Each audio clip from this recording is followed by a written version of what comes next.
So far today, I think magnetism wise, we didn't discuss too much. We have introduced the topic magnetism, where the origin of the magnetism coming or magnetic moment coming into the molecule.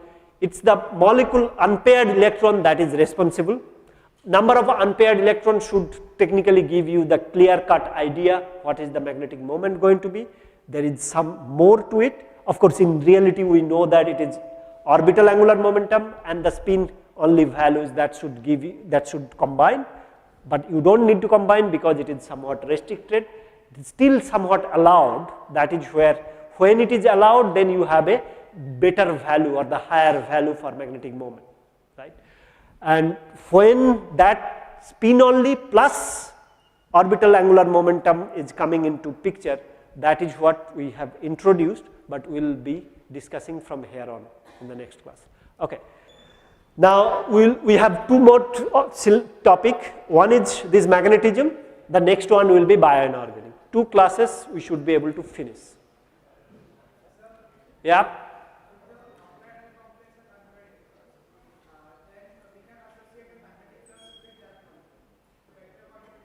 Oh yes, that's a good question.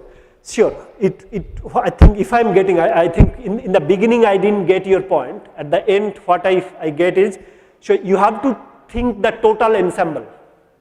Like if, of course, if a molecule, one molecule has some magnetic moment, another molecule associated with it has another magnetic moment, you have to basically assemble. Yes, at the end, at the very last, at the end we will see, it's not the individual magnetic behavior will matter, it is the total collective molecule, whatever molecule you are associated with. If it is only one type of molecule, one center, then that is of no problem.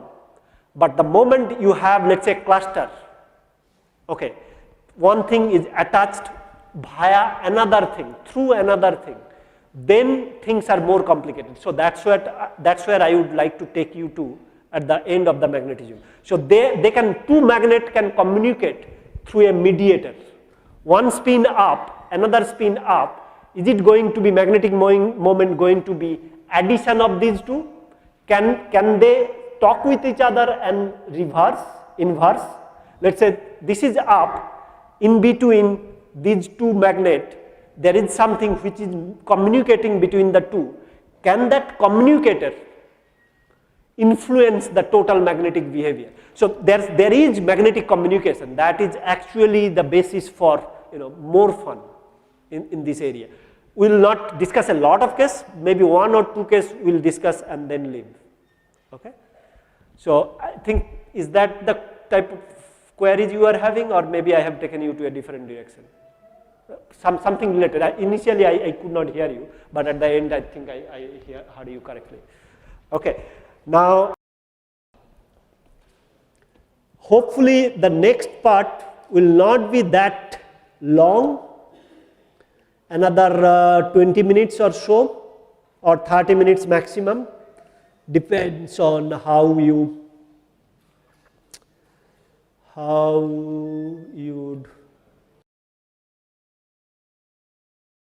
This is the third tutorial, which is on coordination compounds. You have the printout, the question?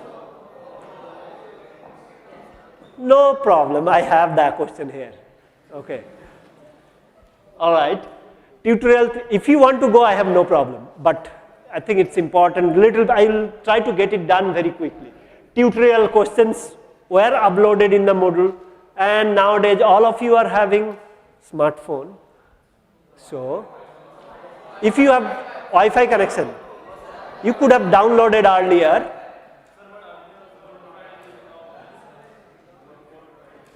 Okay, don't come to my office to download it though. Okay, just take it. One of you should have been able to download it.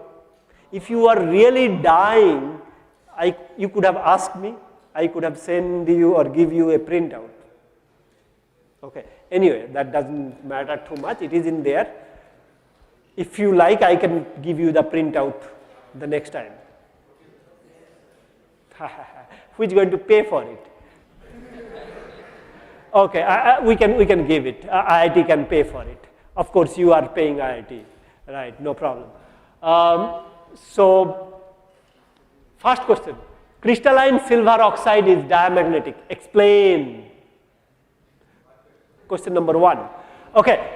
So sometime you have to be little bit cautious. Some, not all of the question either in the exam or in tutorial are going to be straightforward. There is something more into it. So silver oxide, you just calculate, you figure out what is the silver oxidation state. Do it. +2, what is the electronic configuration? Okay, time up.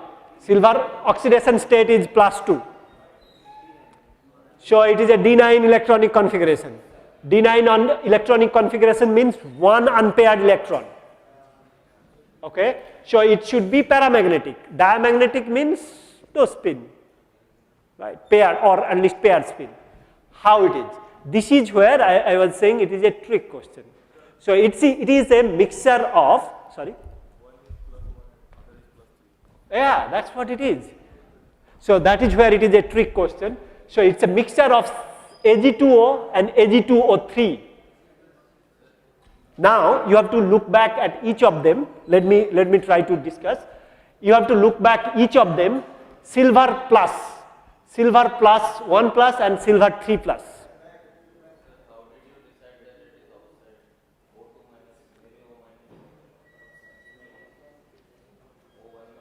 O1 minus is usually not possible.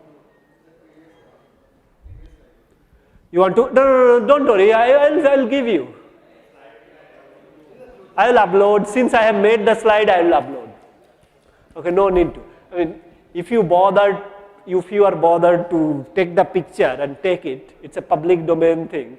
Why should I not upload it? Okay. No need to, just think little bit. Silver 1. Please, if you want to get it done quickly, either you answer quickly or I give you the answer and go. I will upload the slide. Okay. Now, silver 1 is going to be D10 configuration. That is diamagnetic. This is silver 1. 2 of the silver 1 is oxide. Another over here, this is silver 3 plus. Oxide is always -2, 6 minus, so it has to be silver 3 plus. Silver 3 plus means what? 1 D8 configuration, right? So D8 configuration can be diamagnetic. Okay. D8 going to be square planar.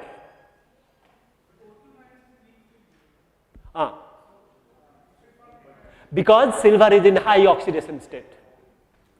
So this is where sometimes the problem comes, either the high oxidation state, so it's the combination of both. The ligand should be strong field or metal should be high oxidation state, or the combination of higher oxidation state and strong field ligand. Then you are going to get that. Okay. Sorry?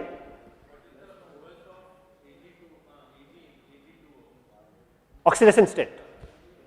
Ag2O +1. Silver is in +1. Oxide is oxide, all oxide, water.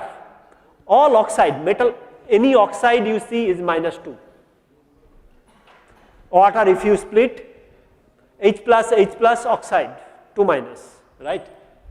Now that is fine. So there the geometry, as you can see over here, silver is linear and silver 3 which are in grain here, it is going to be square planar. Square planar. Oxide, oxide, oxide, oxide. Silver is in the middle. Okay. Now that is some question which is directly, I think these questions are something we have given earlier also. Same questions for the tutorial. Now work out the hybridization and geometry for the following complexes using the valence bond approach. First one is, okay, the second one is, why is that? Fantastic. So nickel is in 0 oxidation state, okay, and then therefore I think this may not be feasible. 4 of them sp3 hybridization, 4 of the ligand sp3 hybridization, it is going to be tetrahedral.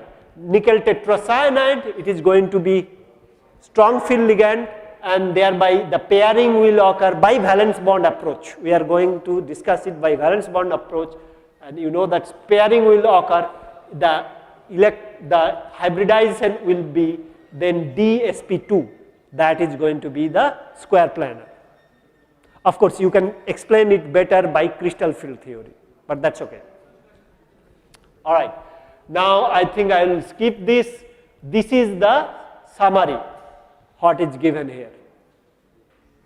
Yes, that is where over here. OS04 electronic configuration is going to be 4f14, 5d6, 6s2. Okay, this is what is little bit difficult over here to do it by VVT. Anyway, if you do it by ionic approach, osmium 7 plus, it is going to be 4f14. Osmium is going to be 8 plus, 6 plus 2, 8.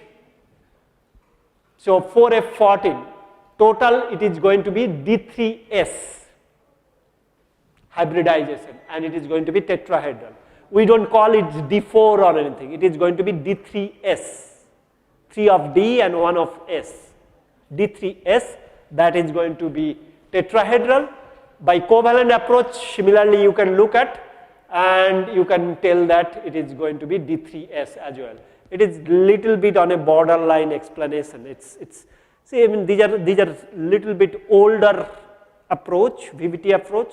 So the explanation is going to be little bit skewed at some point, but this is okay. You can kind of make sense for both of them.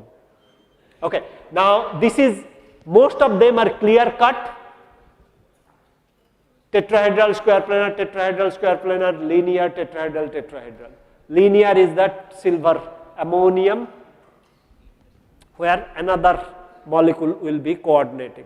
Anyway, this is, you should be able to find out by whatever you have done earlier. Tetrahedral case should not be a problem. Square planar are the one where you have the stronger ligand, okay, if it is a D8 configuration, that is where the square planar comes into picture. But the real reason, the valence bond theory wise explanation was simply given, it is a strong field ligand and thereby it should be paired up and so on. That's what you have learned in the valence bond approach. But by crystal field approach, we have shown how things are going in terms of electron distribution, how orbitals are splitted, and thereby why we are saying that D8 is going to be the square planar one. Okay. Now, while the most stable chloride of zirconium is zirconium tetrachloride, that of palladium is palladium chloride, PdCl2. Yes, it is also called relativistic effect. What is that? Anyone wants to answer? Sorry?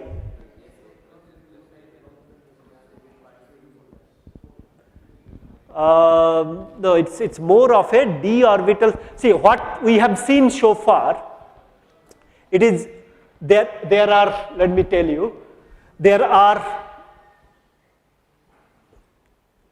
these are, palladium is going to be down the periodic table.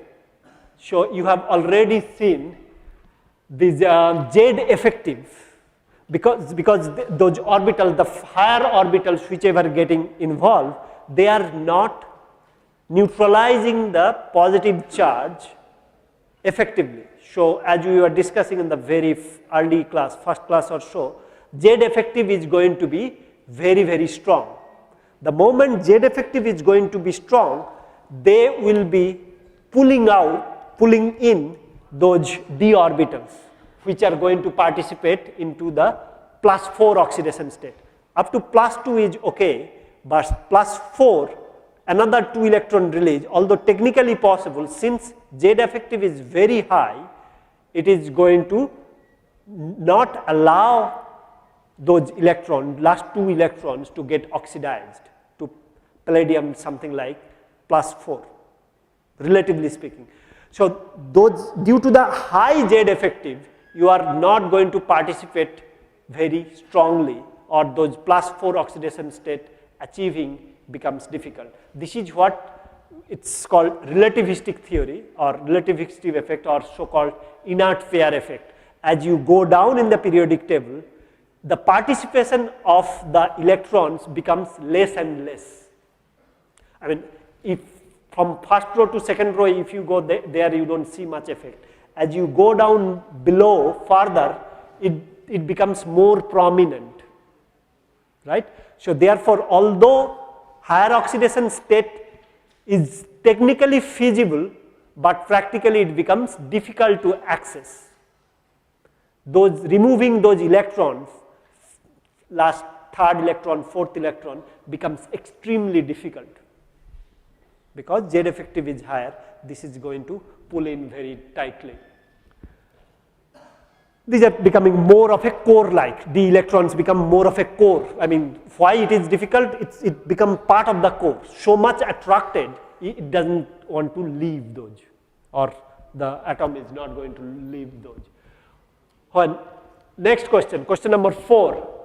When high pressure is applied, what type of electronic configuration is favored for a D5 transition? When high pressure is applied, what type of electronic configuration is favored for a D5 transition metal complex? It is, you are going to put high pressure. You are going to take out the electron from those, let's say, dz square orbital, which is shown in there, and thereby you are going to kind of pair off the electron. So because it leads to low electron density between the metal and the ligand, that is along the bond axis, you are going to end up pairing. So you will get the low spin complex. Not clear? When high pressure is applied, I'll tell you, it's not clear to me as well. Let me see. What type of electronic configuration is favored for a D5 transition metal complex? So D5, you are going to have 2 configurations, right? T2G3 EG2, and another configuration is going to be T2G5 EG0, right? Now, I think it is you are going to apply more field, means you are going to split between the T2G and EG level. If you are pulling out, you are going to separate out the T2G versus EG. Still not clear. I'm getting more confused. I'll bring it back. Okay, leave it. I think pulling, so it is clear that you pull out, then you decrease the electron density along the axis. TH, can you explain? Low electron density between the metal and the ligand. That is along the bond axis. What exactly is happening?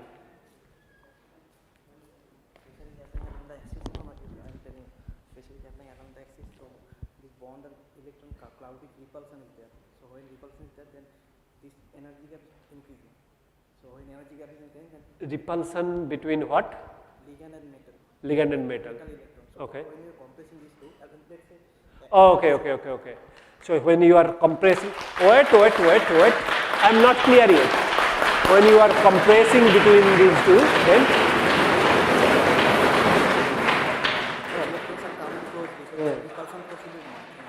repulsion force to be much more, yeah. Then repulsion force, ligand is donating electron, right? And metal electron are there. There is a stable condition where it is okay, fine. I think it's still not clear. Unless I am 100% clear, I will not. Okay, fine.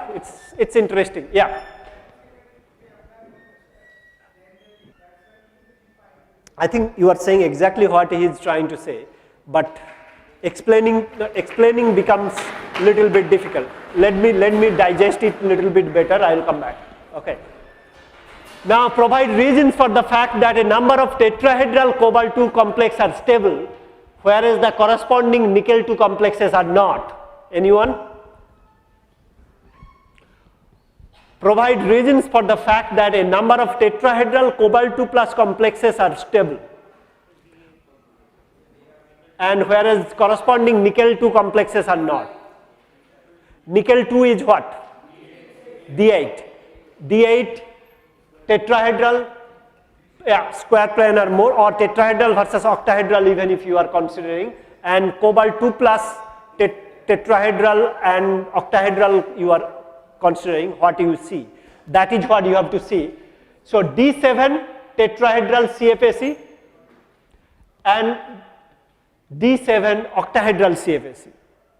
So what you see overall is D7 tetrahedral complex is greater, CFAC is greater than the D8 tetrahedral complex. Calculate the D7 CFAC for tetrahedral field. What is the D7 CFAC?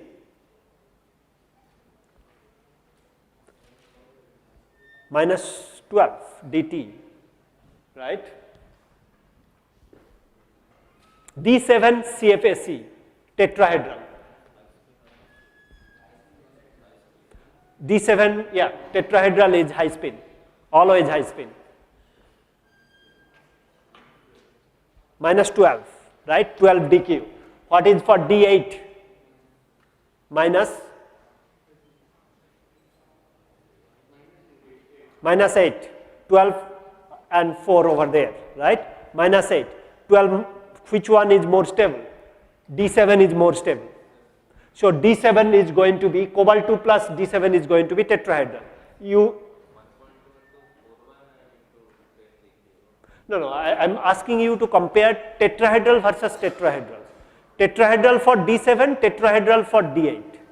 Octahedral for D7, octahedral for D8.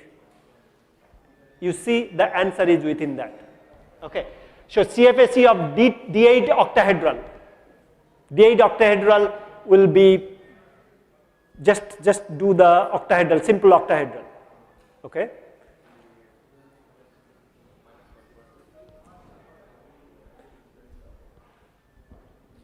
Okay. So it is going to be minus 1.2 or 12 delta q or dq.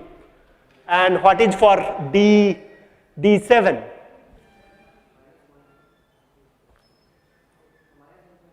Minus 0.8 or 8 dq. D7. Calculate, that's what I was saying, maximum cases calculate the CFAC of both the geometry. D7, what is the geometry? D8, what is the geometry? What is the splitting? What is the stabilization energy? This you should be able to do it in your dream. Now the statements here is correct. CFAC for D7 is more for tetrahedral case. You have find out. And CFAC for D8 octahedral is more. CFAC of D8 octahedral complex is greater than D7 octahedral. You calculate, you will find. So for this D8, it is going to be minus 12 dq or minus 1.2 delta 0. For D7, it is going to be minus 8 dq or 0.8 delta 0 or delta octahedral, right? The fact is here, so the answer is correct. The experimental fact is also given over here, which you can corroborate. Okay, fine.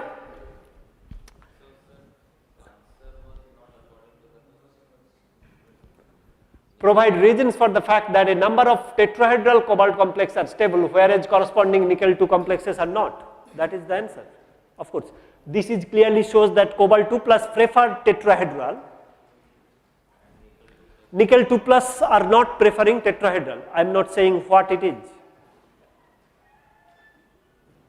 Right? So answer is okay. Now, using the crystal field stabilization energy as criteria, indicate whether you expect the following spinels to be normal or inverse. Now, calculate and figure it out. Another 10 minutes you should be done. Calculate quickly. See, this is what I was really trying to tell you, that you should be able to calculate the CFSE really quick. Write down, calculate. CFSE for Fe3 plus. What we have asked you for normal and inverse spinel, you don't have to worry about tetrahedral. You just think about octahedral. Fe3 plus and Fe2 plus. Octahedral, and it is going to be high spin. High spin octahedral case, you just calculate. Should I calculate? No, I can calculate. Fe3 plus is D5 system. High spin D5 system is 0. T2G3 Eg2. So there is 0 CFSE. High spin iron 2 plus, that is D6. D6 means high spin T2G4 Eg2. Fe2 plus having minus 4 dQ as a stabilization energy. Fe3 plus having 0 stabilization energy. So higher oxidation state is having less stabilization. Lower oxidation state is having higher stabilization. You are going to get an inverse spinel. I guess I was discussing in the class as well. Now CO3O4 is a little tricky case, because CO3 is low spin, high charge, and iron cobalt D6 ion is low spin because high charge even with weak ligand. This is a tricky case. CO3 plus has a similar structure with D7 and D6 configuration. This is going to be a normal spinel. D7 is what? D7 is what? CO2 plus is D7, iron cobalt. D7 is CO2 plus. If you CO2 plus with oxide, it is not going to be the low spin, it is going to be the high spin. CO2 plus lower oxidation state, oxide is not that of a great ligand, so it is going to be the high spin. CO2 plus high spin D7, so it is going to be minus 8 dQ. Okay, how about CO3 plus? CO3 plus, it is going to be D6. D6, it is going to be minus 4 dQ if it is high spin. 3 T2G4 Eg2. T2G4 Eg2 if it is high spin, D6. Now the problem is that is minus 4 dQ. Technically speaking, it should be inverse spinel. Higher oxidation state is having lower stability compared to the lower oxidation state. But CO3 plus, this is an exception, you have to kind of remember. But we will try in the exam, we will try to give not such example. Okay? CO3 plus being high oxidation state, and even with the even if the weaker field ligand such as oxide, we still are going to get this normal spinel. Okay, next, few more questions left. By showing the details, determine the CFSE for the following complex. These are the very simple questions. CFSE for Fe2 plus. Fe2 plus is D6. Cl is a weak field ligand. Iron is 2 plus, low oxidation state. So it's going to be the high spin. D6 high spin. T2G4 Eg2. T2G3 Eg2 cancels out, minus 4 dQ. All of you got it? Or should I wait a little bit? Okay. 30 seconds.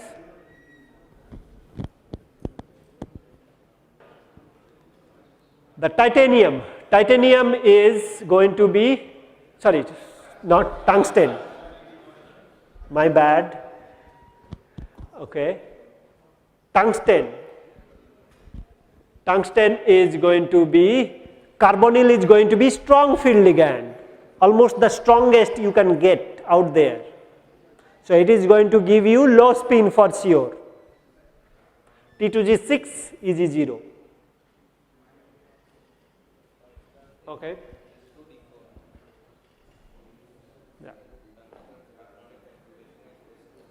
Yeah, it's usually when we count, we just count for D until D is like D6. That's why we are counting. Because that was atomic orbital. You have to take into the atomic orbital into the more of a complex orbital or molecular orbital. We never, so far we never talk about D2S, atomic orbital wise it is correct, D4, S2, D4. But in reality, when you are doing anything with the hybridization or anything with, especially with the complexation, you have to say it's a mixing, orbital mixing is happening. Yeah, you have to say it is a D6. So T2G6, Eg0. Okay. Now explain what is meant by the term synergic bonding. This is a textbook question. Synergic bonding, I think you have studied for your exam before. It's the pi bonding between the ligand, sorry, sigma bonding between the ligand, this ligand orbital and the metal orbital, and pi back bonding between the metal orbital and the antibonding orbital of the carbon monoxide. Okay, it's written in the way I think you have studied before. Synergic bonding, it's the ligand donates, metal gives back. So it's, I am teaching, that's what I was trying to say you. Tomorrow you will give me money. That is the synergic bonding, right? Once you become trillionaire, I am sure some of you, billionaire or whatever. Okay. Now the chromium 2 plus ion in CrF2 is surrounded by 6 fluoride ions. Chromium 2 plus, this is a clear cut statement is given. It is CrF2 we are saying, but it is surrounded by 6 ligands. Okay. It's surrounded by 6 fluoride. Of these, 4 are at a distance of 2 angstrom. 4 are shorter. And the other 2 are at a distance of 2.43 angstrom. Explain this observation. Okay. So chromium 2 plus is surrounded by 6 fluoride ions in an octahedral environment. It's surrounded by 6 fluoride ions. Chromium 2 plus is what? D4, scandium, titanium, vanadium, chromium, D4, S2. So 2 plus is going to be D4. Now it is going to be T2G3, Eg1. Right.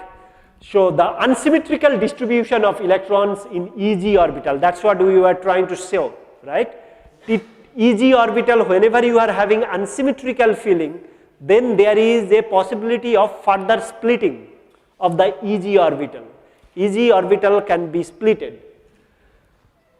This observation suggests that Eg electrons in dZ2 orbital, because the two of them are longer. 4 are shorter, 2 are longer, little bit longer. 2 longer means that directions it is getting stabilized. The ligands are getting longer, that means ligands are not coming close. I think now I can explain a little bit that question. Anyway, ligands are farther and therefore